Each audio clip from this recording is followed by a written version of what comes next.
ওরা বারবার পরীক্ষা দিয়েছে, বারবার ফেল করেছে।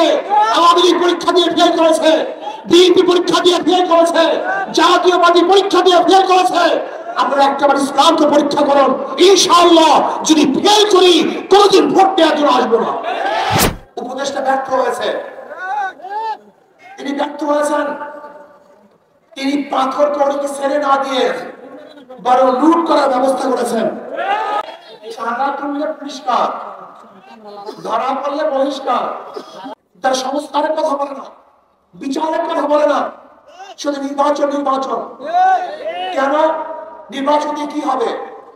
যদি লুটেরা, চোরেরা, ডাকাতরা, বদমাশরা, ধর্ষকরা আমাদের ক্ষমতায় আসে, তাহলে এদের মধ্যে আবার আন্দোলন করতে হবে, সংগ্রাম করতে হবে। মানুষ কতবার জীবন দিবে, কতবার আন্দোলন করবে, কতবার সংগ্রাম করবে। পিআর সিস্টেম নির্বাচন চাই। আগামী নির্বাচন হবে দেশের পক্ষে, ভারতের বিপক্ষে। কারা ভারতের পক্ষে আর কারা দেশের পক্ষে, কারা ইসলামের পক্ষে আর কারা ইসলামের বিপক্ষে। এই দুই ভাগে গোটা বাংলাদেশ বিভক্ত হয়ে যাবে। কাজে আসুন, ইসলামের পক্ষে আমরা থাকবো, এই দেশের পক্ষে থাকবো। যারা ভারতের দালালি করবে, গোলামি করবে, বাংলাদেশ থেকে চিরতরে ভোটের মাধ্যমে তাদের প্রত্যাখ্যান করবে ইনশাআল্লাহ। আপনারা জানেন, যারা নির্বাচন করে, নৌকা যারা নির্বাচন করে নৌকা চালাতে পারে না, যারা ধানের শীষ নির্বাচন করে ধান কাটতে পারে না, যারা নাঙ্গল নির্বাচন করে নিজেরা নাঙ্গল বইতে পারে না।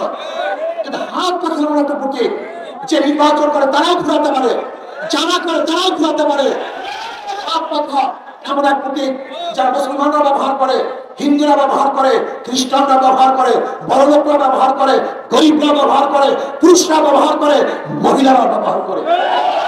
আগামী নির্বাচনে শান্তির প্রতীক হাত পাখা আমরা ঐক্যবদ্ধ ভাবে ইসলামের পক্ষে, দেশের পক্ষে সমস্ত লোক একত্রিত হয়ে একটা বাক্স দেবো। কয়টা বাক্স? ইনশাআল্লাহ আমরা সবাই থাকবে তো ইনশাআল্লাহ।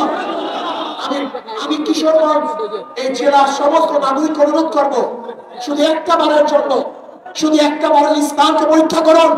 ওরা বারবার পরীক্ষা দিয়েছে, বারবার ফেল করেছে। আওয়ামী লীগ পরীক্ষা দিয়ে ফেল করেছে, বিএনপি পরীক্ষা দিয়ে ফেল করেছে, জাতীয়বাদী পরীক্ষা দিয়ে ফেল করেছে। আমরা একটাবার ইসলামকে পরীক্ষা করুন, ইনশাআল্লাহ যদি ফেল করি কোনদিন ভোট দেওয়ার জন্য আসবো না।